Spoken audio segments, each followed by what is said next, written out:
আমাদের আজকের প্রাসঙ্গিক আলোচনার বিষয় নিয়তের বিশুদ্ধতা। খুবই গুরুত্বপূর্ণ বিষয়, কিছু বলবেন? ধন্যবাদ। নিয়তের বিশুদ্ধতা, আমরা জানি যে প্রত্যেকটি ইবাদত, প্রত্যেকটি আমল আমরা যখন করব সেই আমল আমাদের নিয়ত থাকতে হবে সঠিক এবং বিশুদ্ধ নিয়তে সে আমলটুকু হতে হবে। বান্দার আমল সালেহ হওয়ার জন্য, অর্থাৎ নেক আমল হওয়ার জন্য এটি বাধ্যতামূলক বিষয় হচ্ছে যে বান্দার নিয়ত বিশুদ্ধ হতে হবে, অন্যথায় কোনো কাজ নেক আমল হিসেবে বিবেচিত হবে না। এজন্যই আল্লাহ রাসূল সাল্লাল্লাহু আলাইহি ওয়াসাল্লাম নিয়তের বিষয়টি আগেই আমাদেরকে জানিয়ে দিয়েছেন। রাসূলুল্লাহ সাল্লাল্লাহু আলাইহি ওয়াসাল্লাম বলেছেন, ইন্নামাল আমালু বিন্নিয়াত, যে যত কাজ আছে সবগুলো কাজ নিয়তের উপর নির্ভরশীল। এবং এমনকি আল্লাহ রাসূল সাল্লাল্লাহু আলাইহি ওয়াসাল্লাম অন্য একটি হাদিসের মধ্যে বলেছেন যে ইন্নাহুম ইউবআসুনা ইয়াওমাল কিয়ামাতি আলা নিয়াতিহিম, যে কিয়ামতের দিন তাদেরকে উত্থিত করা হবে, উঠানো হবে তাদের নিয়তের উপর। মানে তারা যে নিয়তের কী ছিল তাদের, সেটার উপরেই তাদেরকে আল্লাহ সুবহানাহু ওয়া তাআলা উত্থিত করবেন। আর এই নিয়তের বিষয়টি আল্লাহ রাব্বুল আলামিন সবচেয়ে বেশি গুরুত্ব দিবেন যখন আল্লাহ সুবহানাহু ওয়া তাআলা বান্দার আমলগুলোকে বিবেচনা করবেন। ইন্নাল্লাহা লা ইয়ানদুরু ইলা আজসামিকুম ওয়ালা ইলা সুওয়ারিকুম, আল্লাহ তাআলা তোমাদের দেহের অবয়ব, আকৃতি এগুলোর দিকে দেখবেন না। ওয়ালাকিন ইয়ানদুরু ইলা কুলুবিকুম, তোমাদের অন্তরের দিকে দেখবেন, তোমাদের নিয়তটা এখানে পরিশুদ্ধ আছে কিনা, বিশুদ্ধ আছে কিনা। যদি নিয়তটা শুদ্ধ হয়ে থাকে তাহলে অবশ্যই সে আমল একটা গ্রেড বা একটা মর্যাদা পাবে। 2 নম্বর যে মূলনীতি নিয়তের ক্ষেত্রে আমরা বলবো, নিয়তের বিশুদ্ধতার ক্ষেত্রে, যে আল্লাহ সুবহানাহু ওয়া তাআলা বান্দাদেরকে নেক আমল করার নির্দেশই দেন নাই।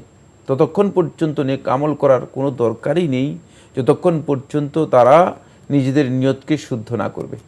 ওয়ামা উমিরু, তাদেরকে নির্দেশ দেওয়া হয়নি, তাদেরকে এই নির্দেশই দেওয়া হয়নি ওমা উমিরু লিয়াবুদুল্লাহ, যে তারা আল্লাহ রাব্বুল আলামিনের ইবাদত করবে, এই নির্দেশ তাদেরকে দেওয়া হয়নি ততক্ষণ পর্যন্ত যতক্ষণ পর্যন্ত তারা নিজেদের নিয়তটাকে পরিশুদ্ধ না করবে।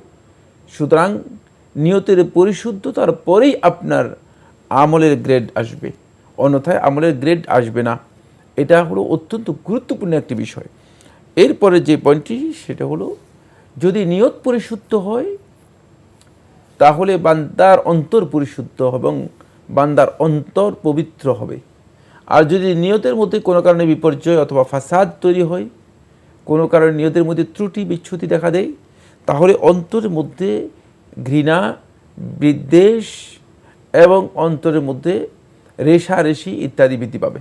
ফলে আজকে যত দেখবেন মানুষের মধ্যে যে মনোমালিন্য, মানুষের মধ্যে হিংসা বিদ্বেষ, এগুলো সবগুলোর পেছনে যে জিনিস বেশি কাজ করছে, বেশি চেষ্টা চালাচ্ছে, যে জিনিসগুলো বেশি ইন্ধন যোগাচ্ছে, সেটা হচ্ছে নিয়তের অপরিশুদ্ধতা অথবা নিয়ত শুদ্ধ না হওয়া।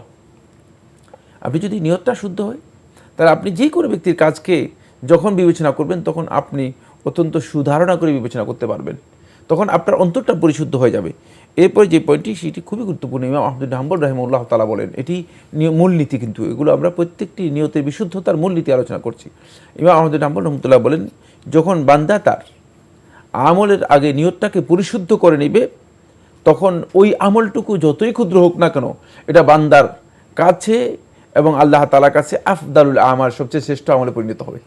সুতরাং নিয়তকে যদি পরিশুদ্ধ করা যায় তাহলে আমলটাকে পরিশুদ্ধ এবং শ্রেষ্ঠ আমল করতে পারবো। যাব প্রিয় দর্শক, আমরা জানলাম আগে নিয়তের বিশুদ্ধতা, তারপরে আমল।